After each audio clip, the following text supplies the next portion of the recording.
Okay, so guys been working on these trucks just left and right, holidays and all.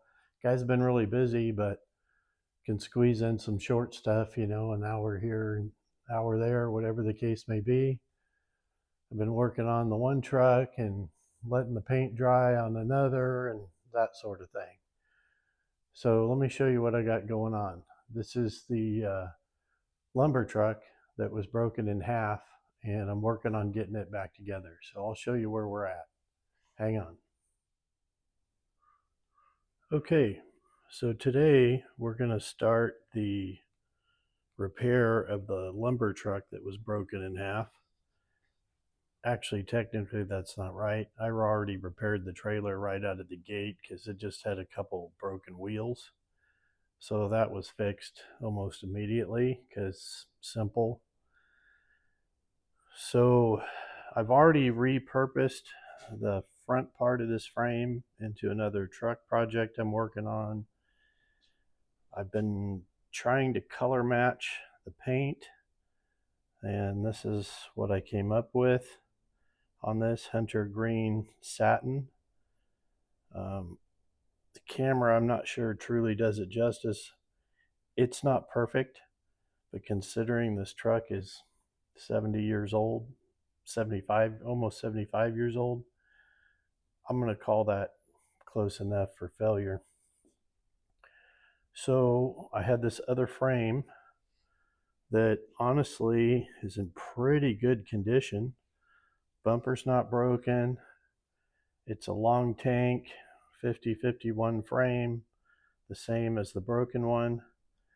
The only problem it has, and I hope I can fix this, that cross member's bowed up some. Don't know why, don't know what happened. Hopefully I can rat-a-tat-tat that back down flat. Sometimes this die cast will just break, so we'll see what happens. But this is my hope, that I can just glass bead this frame, repaint it, and this truck will be almost ready to put back together. Let's see what that looks like next. So here's where we're at today. I took that black frame and I did tap that hump down out of it, and it did crack the frame a little bit, but I think it'll be fine. It was basically cracked already from bending the first time. So I'm pretty happy with this color match. I think you can see better this time. It's pretty darn close. And then guys got the wheels and tires cleaned up. And yes, there's at least one extra tire, two extra tires, but some of them are pretty ratty on the tread, so they're going to get swapped out. So next I got to clean this cab. I still haven't done that. And then we'll start screwing it all together and see what it looks like. Hang on. All right, folks. So here it is. I don't think that looks too bad. You can see this other materials truck is the same color, but that paint is oxidized just a little bit, which I think kind of changes it. Anyway, and I think this one's actually oxidized a little bit more than the broken frame piece was. Anyway, the paint's not perfect color-wise, but it's not bad. I went ahead and put a little bit of a polish on the bumper. I didn't spend too much time on it. You can see what the patina version looks like. Got the new headlights in there. If you noticed previously, earlier in the video, there was holes there in the fenders where the headlights go. I always knock the old broken headlights out and drill the holes out bigger, because you can get the replacement headlights with a bigger stem. So that's what I do.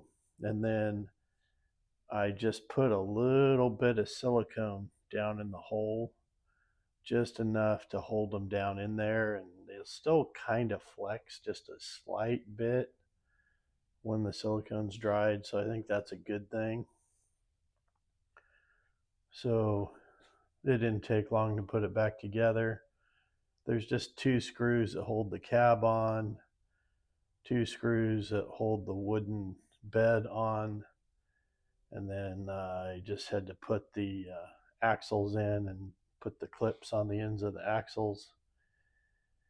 And here's the trailer that I repaired within a couple days after getting it. I think it was missing the front wheels and tires, if I remember right, and it was missing this tongue here.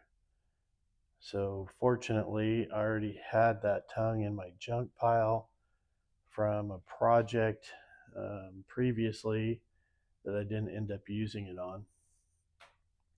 One thing I will say, I think I have a little bit more work here. I don't know if you've picked up on it yet. So one thing I did, and I did it on both of these trucks here. On Black Friday, I picked up a little ultrasonic cleaner, and I've been putting these wheels and tires in the ultrasonic cleaner. And man, especially on the wheels, it just really does a job. So you can see that these wheels are not done. They're just kind of dirty and a little dull colored. And then these like shine pretty much like new ones. So I think I'll be taking these wheels and tires off of here, running them through the ultrasonic. That'll just clean them up, look better, and then it'll match its truck. Now, originally, this truck would have had rollers and these little divots here, and it would have had a load of, I think, 9 timbers. I have a truck that has the timbers on it, so I may copy those and make some at some point, but normally, just to save a little space, I'll just piggyback this trailer up on the truck and save the display space that way. That is one thing that I wish Smith Miller had done slightly different. I think these could have been made in a way that they piggyback better, because it's hard to get them to sit on there and look right. And one of the trucks I have, I actually customized it a little bit so the piggyback would be better. But anyway, that's another story. And then I'm still waiting on some parts on the materials truck. I just put it out here for the color. Those parts should be in really soon, in the next few days probably. So maybe by next week I'll have that finished. Alrighty, I appreciate you guys watching. We'll see you next time on Failure at Retirement. Have a good day.